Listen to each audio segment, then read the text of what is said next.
record there. And now we come to the man himself. So I wouldn't say any more than that. I'll just call on Ken and Tony to come up and address you.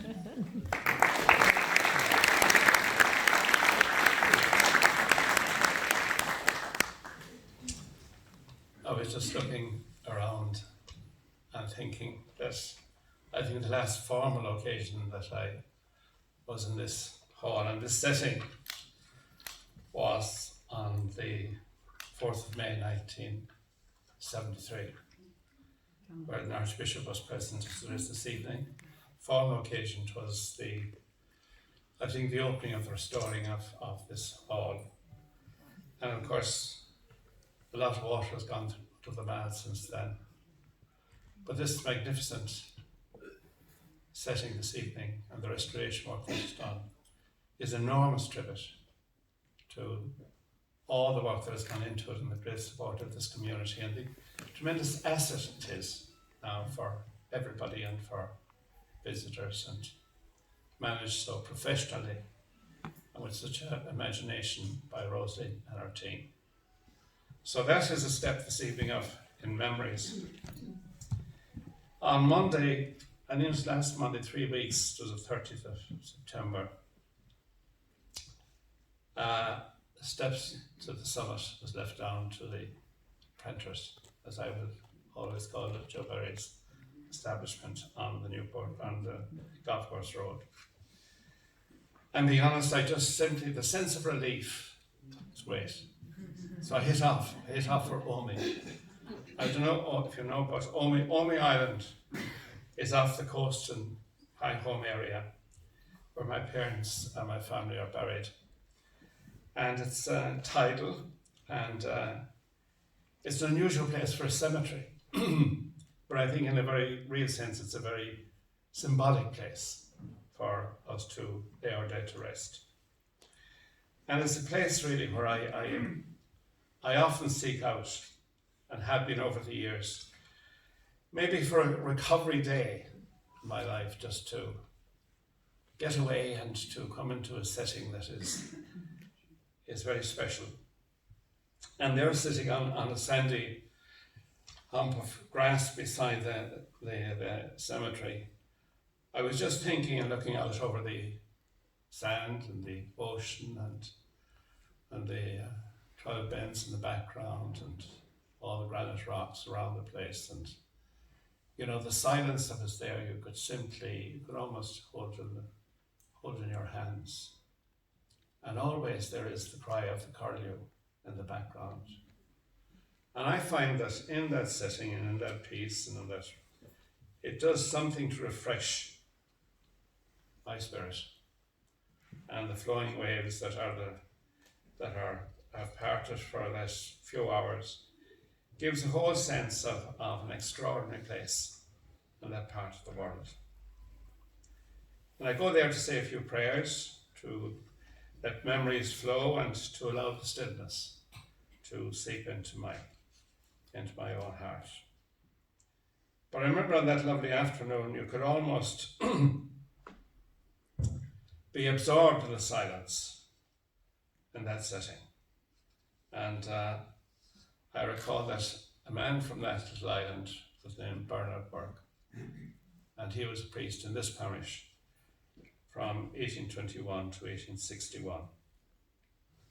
And true to his native place, he certainly turned the tide in the work that he did and in the story that you'll find in that book. And also I remember that afternoon, one of the thoughts that crossed my mind was a memory of my own father. And it was after Christmas in 1961, and he was leaving me into Galway to go back to Maynooth. As we were travelling along, he gave me, I think around Mam Cross, he pulled this letter out of his pocket and he said, "Take a look at that." And it was a letter he received from a cousin of his, apart in their teenage years.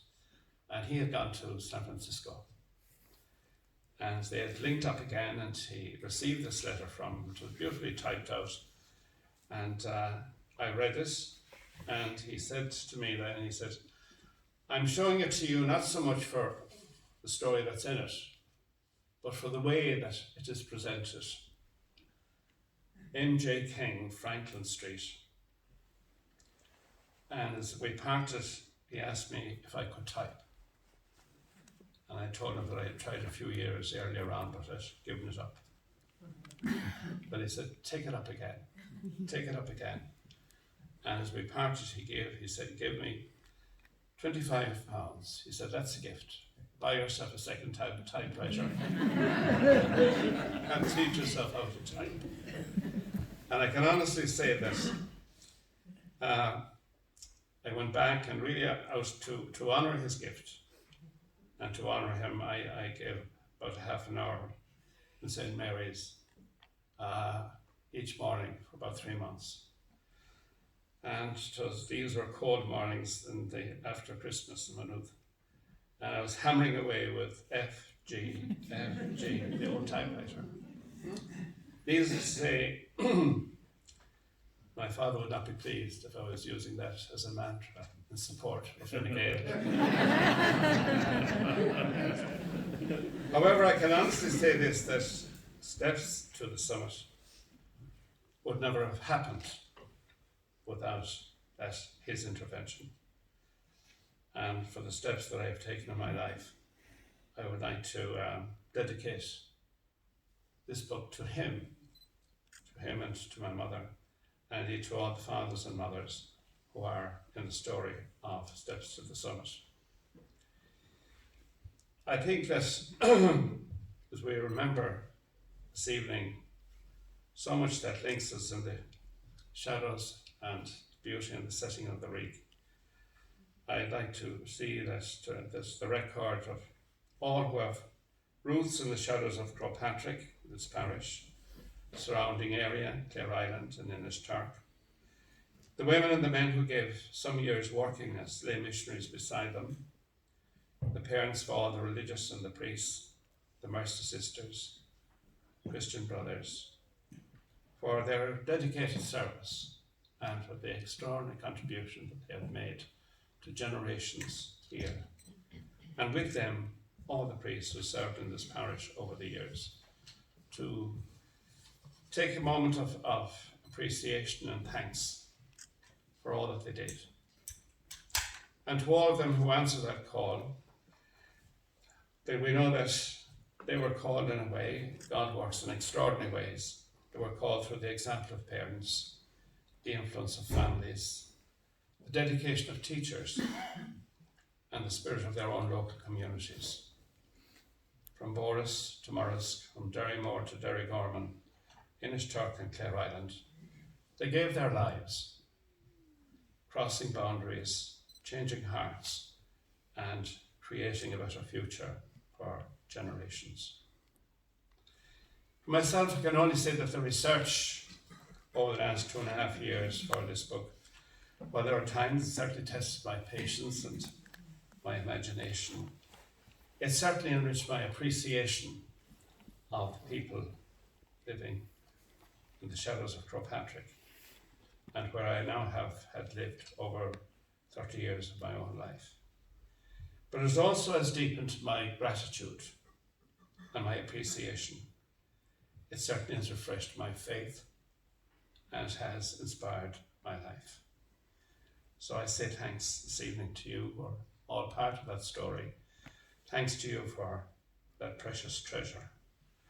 And I also thank everyone for all your support in this venture. So many people who gave bits and pieces of information, told me where to find details, and people in so many ways that I've acknowledged in the book are left their fingerprints on this achievement. So my wish is that Steps to the Summit would be a book of gratitude and appreciation.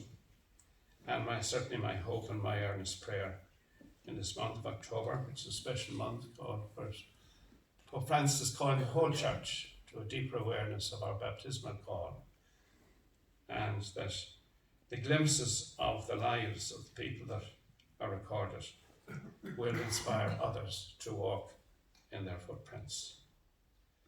I want to thank the Westport Road Committee for all their work and all their achievement, and especially this evening again in organising this gathering.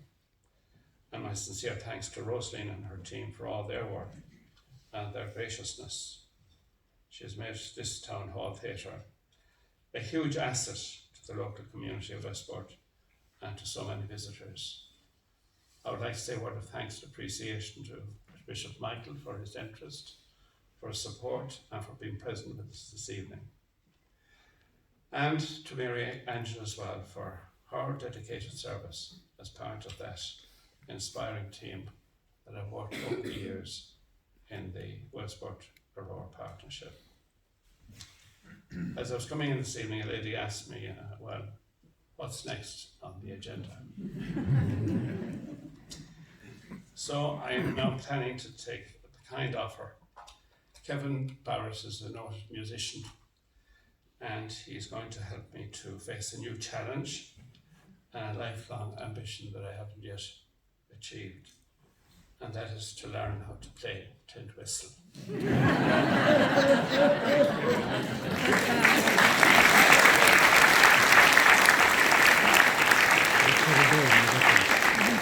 But more important than that, I want all of you to put your pens together and to buy the book in support of Westport Aurora Committee. Otherwise, you could find me on Christmas Eve outside the town hall with a white bucket beside me, playing tin whistle.